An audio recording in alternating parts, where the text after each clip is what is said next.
Y aquí hoy comenzamos un bloque nuevo, el último bloque de escritos del Nuevo Testamento. Quiero aprovechar para agradecer también a los que habéis contestado las preguntas. Un par de personas por lo menos me las han enviado y los demás pues os animo a que los podáis hacer. No, si no, no hace falta que me las enviéis, pero si las trabajáis en casa, la bendición es para el que la trabaja en casa y después podéis cotejar los comentarios que hacemos aquí. Los iremos viendo conforme avanzamos en la exposición del tema, así que irán saliendo poco a poco. Bueno, ¿cuál es este bloque nuevo de cartas, de escritos que iniciamos hoy? Pues lo que se conoce como la literatura joánica, es decir, todos los escritos del apóstol Juan. ¿Y cuáles son? Pues un evangelio, el evangelio según San Juan, tres cartas, primera, segunda, tercera Juan, y el libro de Apocalipsis o Revelaciones. Son los tres tipos de escritos diferentes que escribió el apóstol Juan. Eh, Vamos a ver algunas cosas interesantes de estos escritos porque tienen elementos en común, a pesar de que tienen diferencia, tienen cosas en común.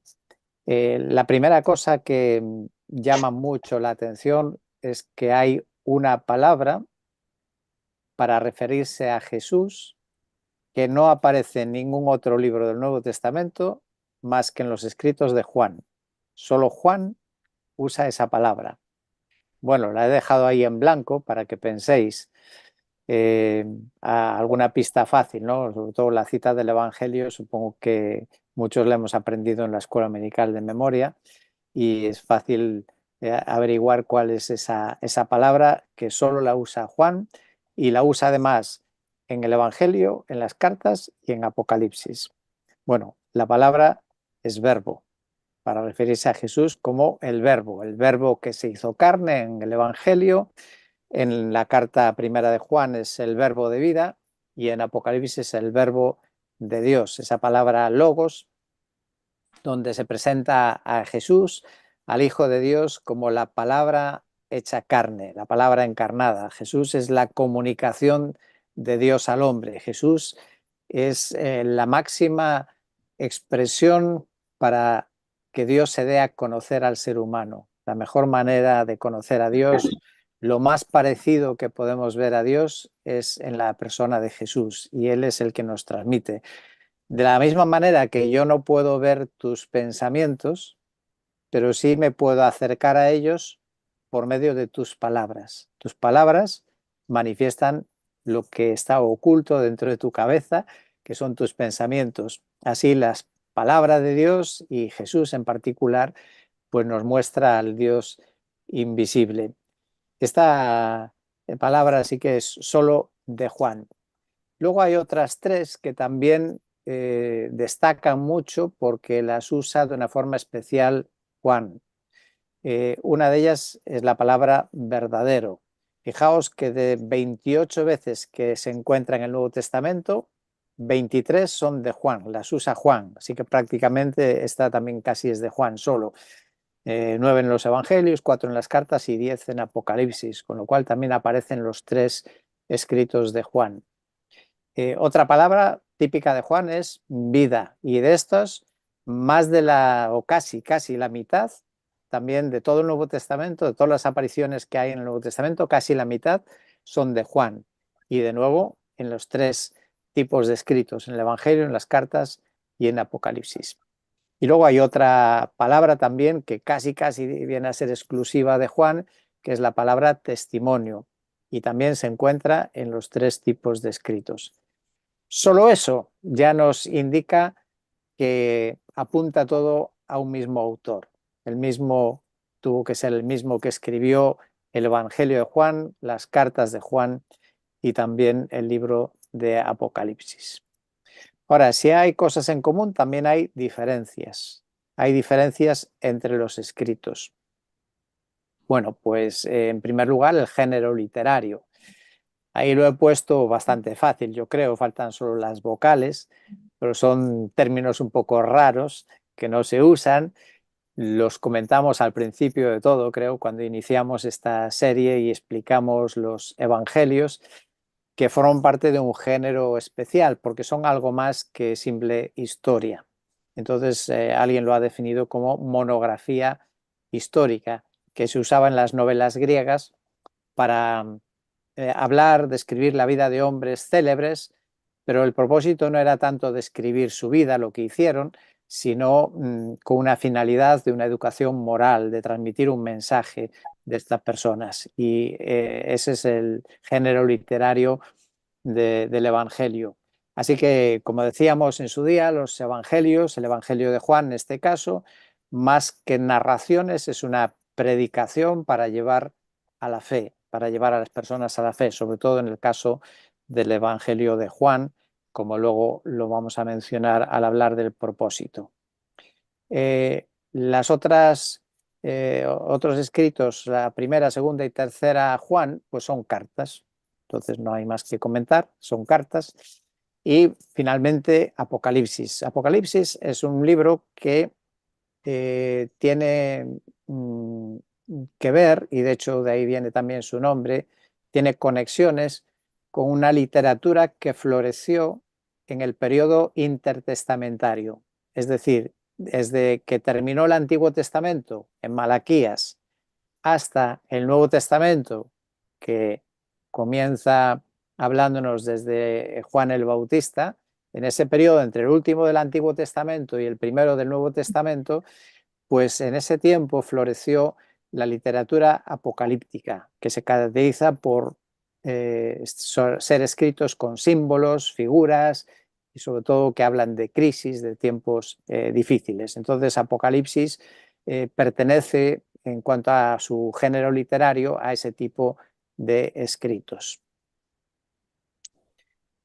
Más diferencias, otra diferencia entre los escritos de Juan, pues también el propósito en cuanto a qué responden, por qué se escribieron. Y los tres escritos podríamos decir que hacen frente a situaciones de conflicto. Tanto el Evangelio como las cartas como Apocalipsis afrontan con conflictos. En el caso de Apocalipsis, pues bueno, ahí tenéis otra vez las letras para adivinar. Esta vez puse solo las vocales para ponerlo un poco más difícil. Pero, ¿cuál es el conflicto en el trasfondo del libro de Apocalipsis? ¿Qué es lo que le estaba ocurriendo a los creyentes cuando Juan escribe Apocalipsis? ¿Por qué lo escribe? Pues conflictos con el imperio romano. Este es el trasfondo de Apocalipsis. Responde a una situación de conflictos provocados por el imperio con los cristianos.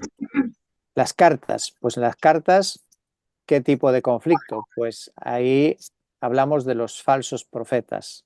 Falsos profetas. Eso es lo que la iglesia está sufriendo, la entrada de falsos profetas, falsos maestros, y Juan tiene que corregirlo escribiendo sus cartas a las iglesias. Y ya finalmente el Evangelio, pues el Evangelio tiene que ver con conflictos con el judaísmo y con el mundo, con la filosofía del mundo. Entonces los creyentes tienen que afrontar presión del judaísmo y presión también del mundo pagano. Y Juan escribe ese Evangelio para ayudarles a responder a esos conflictos. ¿Qué decimos del autor? Hablando de estos tres escritos y luego ya vamos a entrar en el Evangelio de Juan. Pues en cuanto al autor, como siempre hay muchas teorías, porque bueno, a la gente le gusta inventar o cuestionar cosas, ¿no? Cuando pasan los años. Y una de las hipótesis es de que quien escribió estos escritos pues fue una escuela joánica, es decir, todos aquellos discípulos, seguidores de Juan, pues que fueron recopilando las cosas y ellos redactaron estos escritos.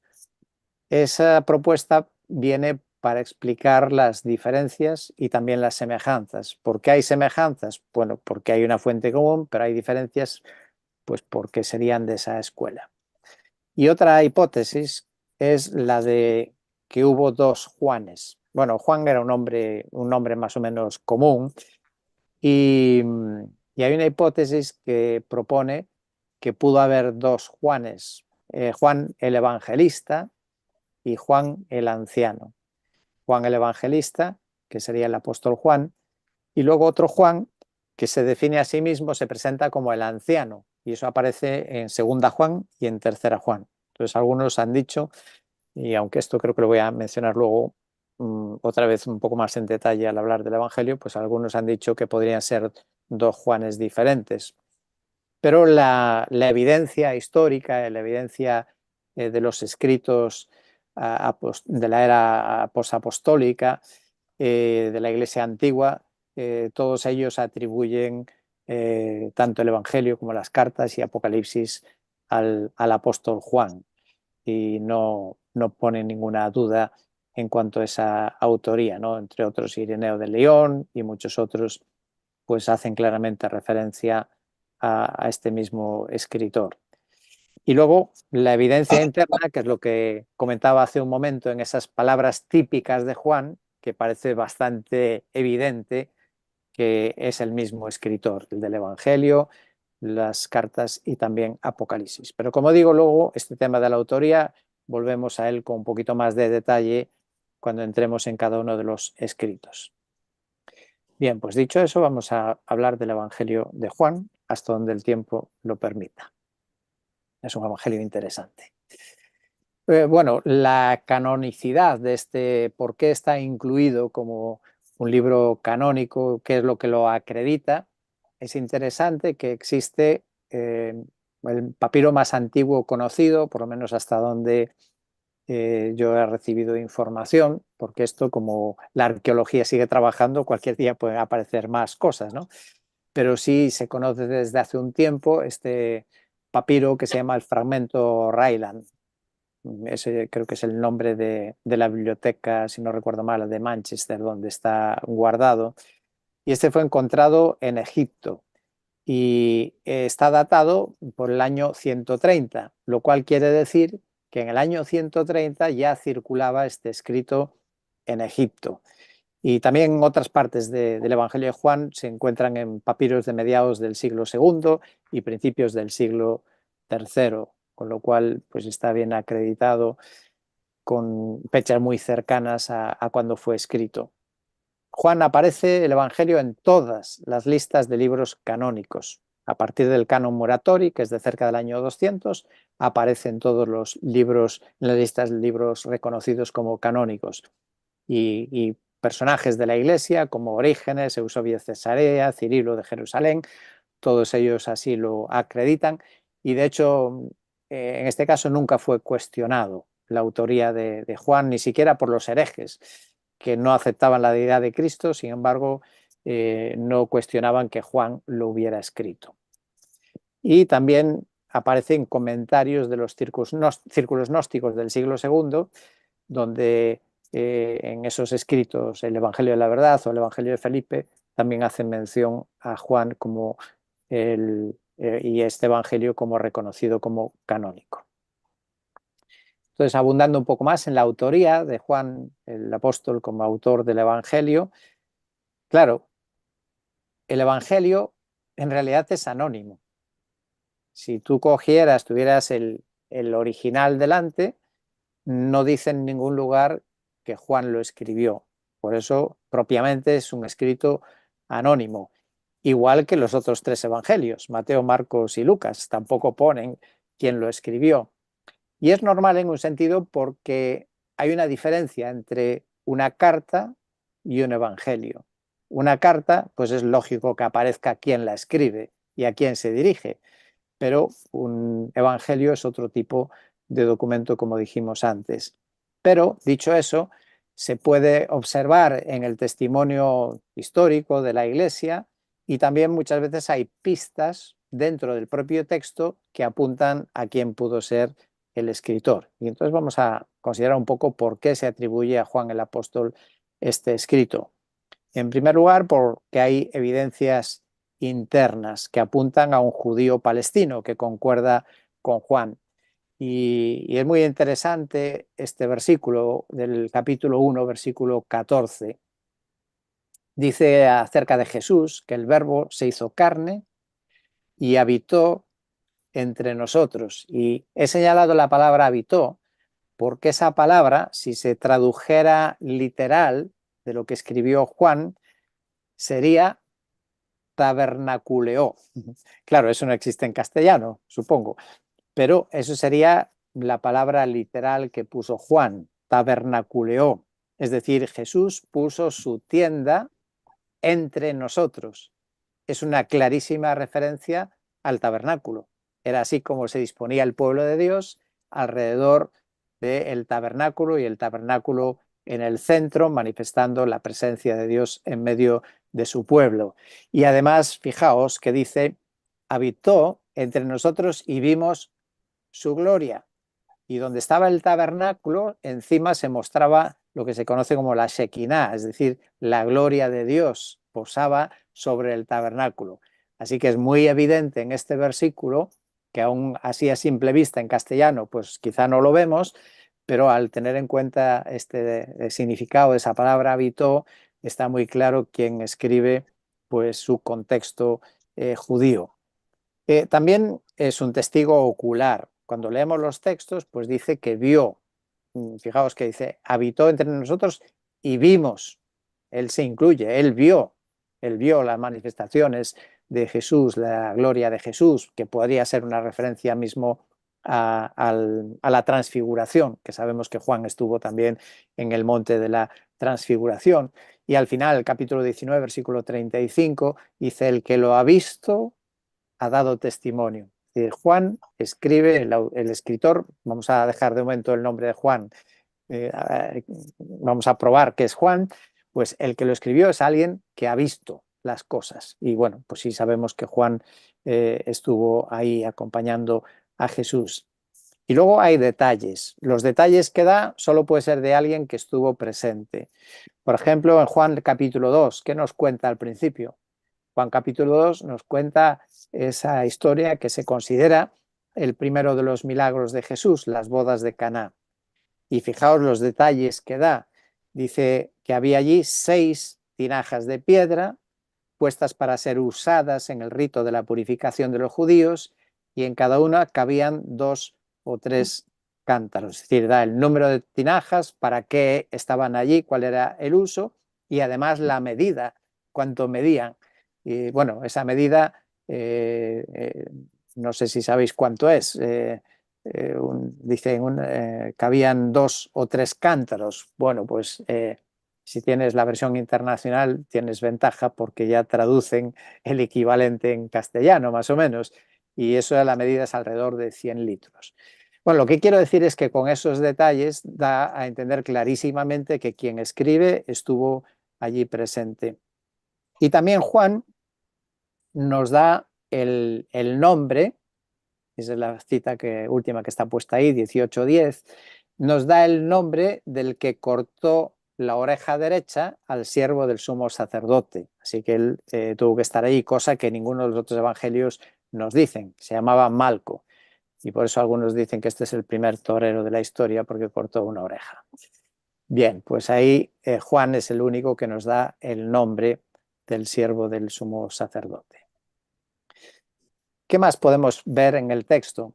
Pues más evidencia interna es que debe ser un apóstol el que escribe, porque conoce detalles del círculo este íntimo de los apóstoles que se reunían con Jesús.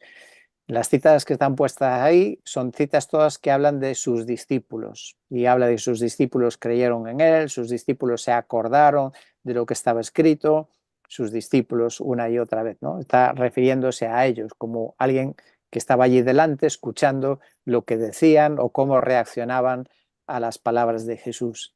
Entonces ya estrechamos bastante el círculo y la pregunta es cuál de los discípulos sería, ¿no? ¿Cuál de los 12 pudo haber sido, mejor dicho, cuál de ellos? Y lo cierto es que el Evangelio de Juan nos dice quién escribió el Evangelio, pero no nos da su nombre. Nos da una seña de identidad muy clara, que para ellos era clarísimo, pero para nosotros ya, después de 2000 años casi, pues ya se ha quedado en el olvido, ¿no? ¿Quién sería ese personaje? Y la pista está en una frase que aparece repetida en los evangelios, que voy a leeros en el caso de Juan 21, 20 al 24. Dice, pero Pedro volviéndose, vio que le seguía el discípulo a quien Jesús amaba, el que en la cena se había recostado sobre el pecho de Jesús y había dicho, Señor, ¿quién es el que te va a entregar? Etcétera, etcétera. Y dice, este es el discípulo que da testimonio de estas cosas y el que escribió esto, y sabemos que su testimonio es verdadero. Así que tenemos algo cierto, que es el discípulo amado, es quien escribió el Evangelio de Juan. Pero claro, nos queda la incógnita que hay que despejar. ¿Quién es el discípulo amado? Ya sé que los que sois creyentes de toda la vida, pues ya sabéis la respuesta, pero ¿cómo sabemos que el discípulo amado es quien decimos que es? Bueno, pues ¿qué información encontramos en Juan acerca de este enigmático discípulo amado? Pues le vemos que está recostado sobre el pecho de Jesús en la cena. Y sabéis que eso, digo solo de paso, si estaba recostado sobre el pecho de Jesús, eso nos dice a qué lado estaba sentado. ¿Y cómo lo sabemos? Bueno, pues porque la manera en que se sentaban a la mesa era en el suelo, no era una mesa como las nuestras, se sentaban recostados y normalmente con los pies hacia atrás, hacia afuera de la mesa, lógicamente, apoyados en la mano izquierda y con la derecha comían, con lo cual, si imaginas la postura, si estaba sobre su pecho, necesariamente estaba a su derecha, estaba Juan. Y bueno, hay otra razón también porque la izquierda no la usaban para comer, porque se usaba para otros usos menos higiénicos. Entonces, por eso se sabe que Juan estaba sentado a la derecha y es el discípulo amado, o el discípulo amado, vamos a dejarlo ahí, estaba sentado en la cena a la derecha. Bueno, si estaba en la cena, evidentemente el escritor es uno de los 12. Este discípulo amado lo encontramos también en otro lugar que se menciona, que es junto a la cruz. Cuando el Señor está muriendo en la cruz, en Juan 19, dice que vio a su madre y al discípulo a quien él amaba, que estaba allí, cerca. Y dijo a su madre, mujer, he ahí tu hijo. Después dijo al hijo, he ahí tu madre. Otra vez vuelve a aparecer en el capítulo 20 de Juan, el discípulo amado, y es cuando María Magdalena va al sepulcro y ve que la piedra ha sido quitada, dice que sale corriendo y fue a avisar a Pedro y también avisó al otro discípulo a quien Jesús amaba. Así que aparece también en esa mañana de resurrección junto con Pedro. Y bueno, pues aquí también es otra pista muy importante porque Juan aparece siempre muy, muy relacionado con Pedro, especialmente en el libro de los Hechos y también hay menciones en el libro de Gálatas, pues todo eso va apuntando, ¿no?, a confirmar la sospecha que teníamos de que Juan debe ser ese discípulo amado que siempre está con Pedro. Pero todavía hay algo más que nos puede ayudar a estrechar el círculo y confirmar que sea Juan.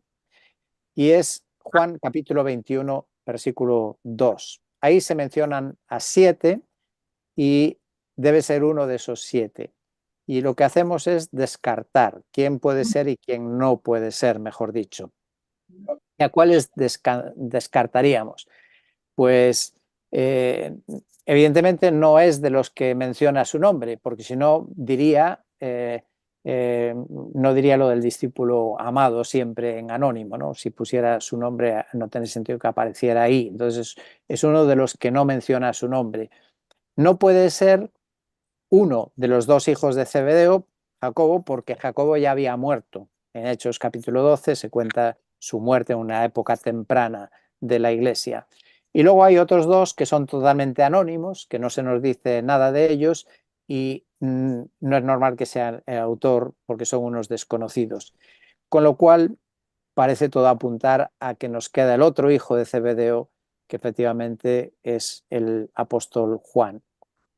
Al final creo que es muy interesante ver este detalle porque vemos que quien escribe este libro hace referencias sin poner su nombre, ¿no? Trata de mantener como en oculto, hacer valer y repetir una vez y otra vez su nombre. Ahora, esto que puede ser interesante, que nos habla a lo mejor de su humildad, de su discreción, también ha servido para algunas objeciones. Bueno, algunas objeciones que se han puesto para decir que Juan el apóstol es el autor del Evangelio. La primera es porque eh, se ve que, bueno, lo dice Juan en el capítulo 18, cuando Jesús es detenido, que Juan o el escritor del Evangelio era conocido del sumo sacerdote y que entró, cuando Jesús es detenido, entró al patio del sumo sacerdote y vuelve a insistir que era conocido del sumo sacerdote. Entonces algunos piensan o dicen que es extraño que el sumo sacerdote, que era una autoridad, alguien muy importante, cómo iba a ser amigo, cómo iba a tener una relación tan cercana con un pescador de Galilea. Pero ese argumento no es de peso porque todos conoceréis o todos conocemos personas que en la sociedad son importantes y aunque tengan amigos importantes, a veces también tienen amistad con personas humildes y sencillas, con lo cual eso no sería una excusa. Pero aún más, si miramos un momento la familia, ¿qué sabemos de la familia de Juan? Bueno, pues sabemos de la familia de Juan que su padre era un hombre que tenía un negocio, que tenía empleados, con lo cual tampoco era un don nadie, ¿no? Si era un jefe que tenía empleados a su cargo.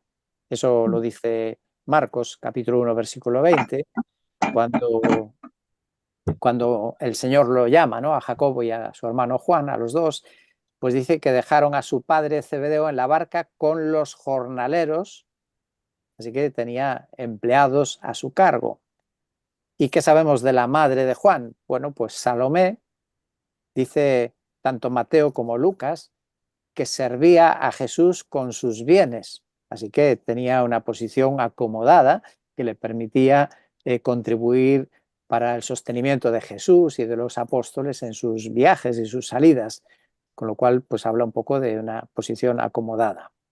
Y también un detalle más que suele mencionarse es que cuando Jesús encarga a Juan el cuidado, o a este apóstol, este discípulo amado, el cuidado de su madre, le dice en Juan 19, 27, le dice al discípulo, he ahí tu madre, y luego el escritor añade, y desde aquella hora el discípulo la recibió en su propia casa, así que tenía casa propia, lo cual confirma esta idea de alguien de una vida acomodada. Así que esa primera objeción pues realmente no tiene ningún peso.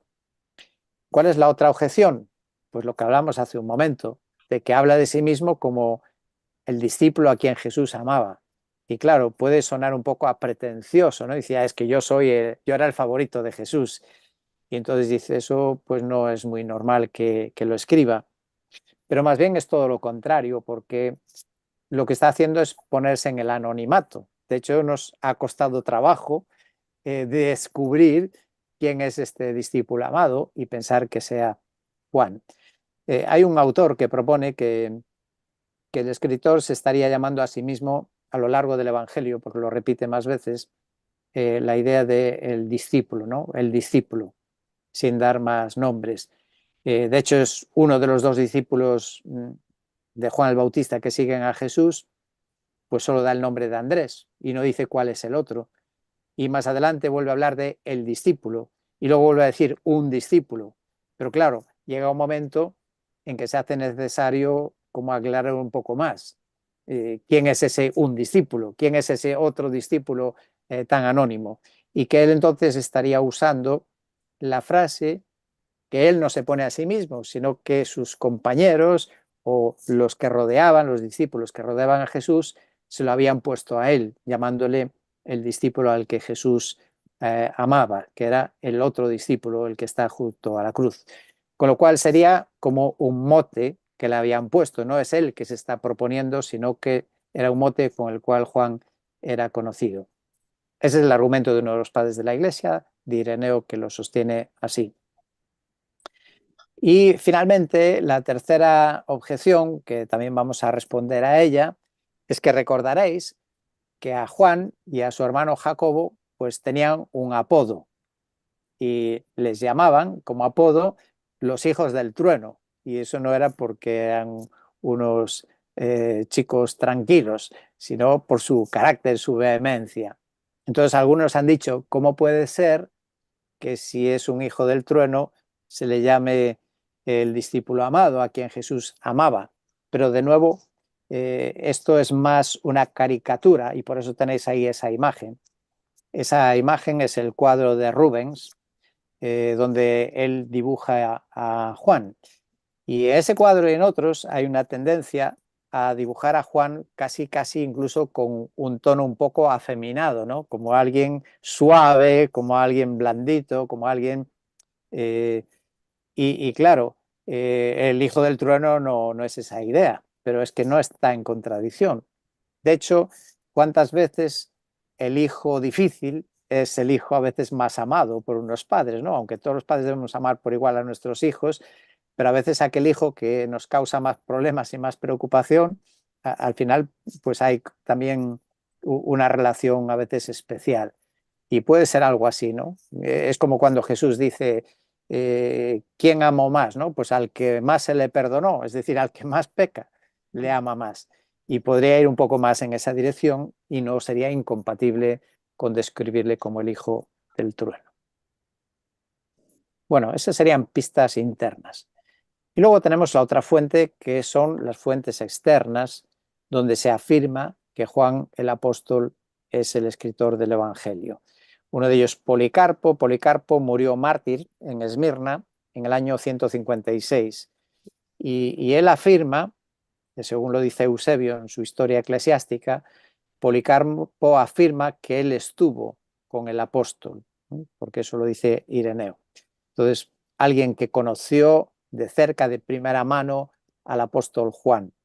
Y él dice lo siguiente: Juan, el discípulo del Señor, que también se recostó sobre su pecho, él mismo publicó un evangelio durante su residencia en Éfeso, en Asia. Así que este discípulo de Juan, compañero conocido de Juan de primera mano, así lo afirma. Y luego pues hay una serie de otros escritores que he puesto ahí, todos ellos de época muy temprana, muy cercana al escrito, a principios, finales, mediados del siglo II. Es verdad que hay que admitir que hay un escritor de estos antiguos, Papías, que sí que sugiere como una duda, tampoco lo afirma, pero habla de esa idea que comentábamos antes de la posibilidad de dos Juanes, ¿no? Como Juan entre los apóstoles y otro Juan que sería Juan el anciano. Pero no necesariamente lo que él dice afirma que sean dos personas diferentes, sino simplemente habla del mismo con relaciones diferentes. Bueno, ya entrando un poco en otro asunto más personal, bueno, preguntarnos quién es Juan, qué sabemos de Juan el apóstol. Y solo quisiera señalar algunas cosas acerca de él. Pues Juan es un referente en la iglesia de Jerusalén. Como decía antes, aparece con frecuencia mencionado al lado de Pedro y los dos son detenidos en el inicio de la iglesia por las autoridades judías eh, y ambos también luego son enviados a una zona nueva. Cuando se enteran que el Evangelio ha llegado a Samaria con motivo de aquella primera persecución que relata Hechos capítulo 8, pues a quién envía a la iglesia de Jerusalén, la iglesia madre, la iglesia donde nació la iglesia, donde están todos los apóstoles, pues a qué especialistas envían para que vayan allí a ver qué está ocurriendo y que puedan confirmar o apoyar lo que está sucediendo allí, pues envían precisamente a Pedro y a Juan, los dos principales, para que vayan allí a ver qué está ocurriendo. Y Gálatas también Pablo mismo, el apóstol Pablo, incluye a Juan junto con Pedro como columna y Jacobo como columnas de la iglesia. Así que la iglesia los reconocía, tenía un reconocimiento especial hacia Pedro, Jacobo y Juan. Posteriormente, Juan pues sabemos que desarrolló su ministerio en Éfeso, en Asia Menor, que es donde se cree que murió de muerte natural, aunque algunos hablan de su martirio, pero parece que tal vez fue una muerte natural, y si es así, fue el único de los que conocemos que no murió asesinado, ¿no? Y antes os leía esa cita de Policarpo donde lo dice. Y desde ahí pues se explica también, se entiende de su ministerio en esa zona de Asia, cuando leemos en los capítulos 2 y 3 de Apocalipsis las cartas a las 7 iglesias de Asia, cuando él está detenido en una isla de Patmos, pues él escribe a esas iglesias del entorno donde él estaba en ese momento desarrollando su ministerio. ¿Y cuál es la primera de las 7 cartas? Pues la primera, la que él estaba ministrando, que es la iglesia de Éfeso. Bueno, después de hablar un buen rato del autor, algunas pinceladas sobre los destinatarios. ¿Quién tiene en mente Juan cuando está escribiendo su evangelio? Bueno, hay algunas cosas interesantes también en este evangelio. Eh, Parece que por lo menos tiene en mente que haya lectores que no están familiarizados con el judaísmo. ¿Por qué? Pues porque habla de las fiestas de los judíos, como en tercera persona. No habla de sus fiestas, sino como si, bueno, ya sabe, las fiestas de los judíos, de estos otros, de los judíos. Y por cierto, cuando habla de las fiestas de los judíos, pues hay una pista muy importante en Juan, que es de dónde se saca cuántos años duró el ministerio de Jesús. Y eso solo se saca porque Juan menciona la celebración de 3 Pascuas judías. De ahí se deduce que el ministerio de Jesús duró en torno a 3 años, pudo ser 2 años y medio, no 3 años completos, pero esa es la razón por la que se afirma eso, por lo que nos informa Juan, no por otra pista que haya. Menciona Juan también otra de las fiestas típicas de los judíos, la de los tabernáculos, que era lo mismo que la fiesta de la cosecha de otoño, y también la fiesta de la dedicación, conocida o llamada como Hanukkah. Es la fiesta que no está instituida en las leyes mosaicas. Es una fiesta que establecieron los judíos en el año 164 a.C. con motivo de su victoria sobre los macabeos. En el año 167 a.C. hubo esa batalla tan importante donde se enfrentaron a la opresión, ¿no? Que estaba surgiendo sobre el pueblo judío, y ahí la rebelión de los macabeos contra los invasores, pues su victoria dio lugar a esta fiesta nueva que ellos llamaron la Hanukkah, la fiesta de la dedicación, donde derrotan a Antíoco IV Epífanes, este hombre que estaba tratando de meter el helenismo, ¿no? La cultura griega, y mezclarla con el culto judío. Y de hecho había abolido el culto y había incluso sacrificado cerdos en el templo, y eso ya no lo pudieron soportar los judíos y se rebelaron y tuvieron una victoria, y de ahí instituyeron esa fiesta. Por lo tanto, es una fiesta que diríamos no fue de institución divina. Sin embargo, pues Jesús no dijo nada en contra de ella tampoco. Tampoco sabemos que él la celebrase, no se nos dice ni sí ni no. Otra razón por la que Juan debe estar pensando en personas no judías es porque explica algunas palabras. Por ejemplo, Juan 1:38 usa la palabra rabí. Entonces está diciendo que Jesús se volvió, viendo que le seguían la gente, les dijo: ¿qué buscáis? Y ellos le dijeron rabí. Y ahora Juan escribe entre paréntesis que traducido quiere decir maestro. Entonces está escribiendo a personas que no conocen contexto judío. Y de nuevo en el versículo 41 dice que encontró primero a su hermano Simón, Andrés, y le dijo: hemos hallado al Mesías. Y de nuevo pone entre paréntesis que traducido quiere decir Cristo. Así que Juan está pensando en personas que no son de contexto judío. Y una vez más la aclaración en el encuentro con la samaritana, pues Juan, cuando lo está relatando y habla de la mujer samaritana, ¿no?, que se sorprende de que Jesús, siendo judío, ¿por qué habla con ella y le pide además agua? Y Juan pone otra vez entre paréntesis una aclaración, una nota, porque los judíos no tienen tratos con los samaritanos. Todo eso indica claramente que Juan piensa en personas que no están familiarizados con las costumbres judías. Pero también, a la vez, está pensando en cristianos, personas que creen en Jesús. Hay una expresión repetida que es el temor a ser expulsados de la sinagoga y que Jesús además advierte a los discípulos cristianos que van a ser expulsados de la sinagoga. En el caso de Juan 9, son los padres de aquel muchacho ciego que es curado y entonces dice que tenían miedo de los judíos porque se habían puesto de acuerdo que si alguien confesaba que Jesús era el Cristo, fuera expulsado de la sinagoga. Así que persona convertida podría ser expulsada de la sinagoga.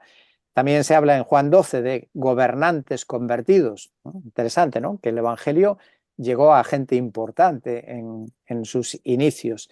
Y claro, dice, muchos aún de los gobernantes, y fijaos, muchos, creyeron en él, pero por causa de los fariseos no lo confesaban, para no ser expulsados de la sinagoga. Así que claramente está dirigiéndose a cristianos también. Y como decía antes, el anuncio de Jesús en Juan 16, os expulsarán de las sinagogas. Y eso tiene que ver con la persecución de los judíos a los grupos heréticos, como eran los cristianos, y que se agudizó en el concilio de Yamnia. Yamnia es un lugar que está en Israel, y allí se acordó una maldición. Y la maldición decía lo siguiente: sean destruidos los nazarenos, entiéndase cristianos, y los herejes en un instante, y borrados del libro de la vida, y no sean escritos junto con los justos. Así que en el año ya 90-110, ahí había una fuerte persecución de parte de los judíos hacia los cristianos. Bueno, pues el mensaje entonces yo creo que está claro de Juan en quién está pensando, pero siempre sin excluir que hubiera judíos. Pero en todo caso, para cualquiera es evidente cuál es el destino de este evangelio. ¿Para quién es este evangelio? Pues el versículo más conocido, Juan 3:16, de tal manera amó Dios. ¿A quién? A los judíos, a los gentiles, al mundo. Es un mensaje para el mundo.